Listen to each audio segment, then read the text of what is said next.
Ola, hoxe vamos a falar sobre a higiene postural, que é algo que deberíamos cumprir no noso día a día para así non acabar con enfermidades da espalda, dos xeonllos, das articulacións.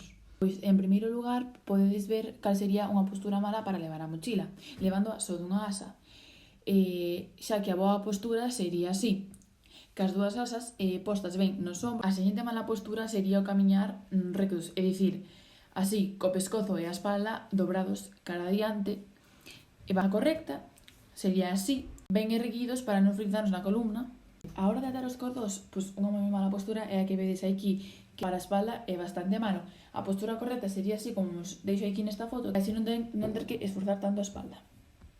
Teríamos unha bastante mala postura a hora de traballar nun ordenador. Xa que deberíamos estar pois así, coa espalda ben erguida e, aínda que non se vexa na foto, por ben os pés no chan apoiados.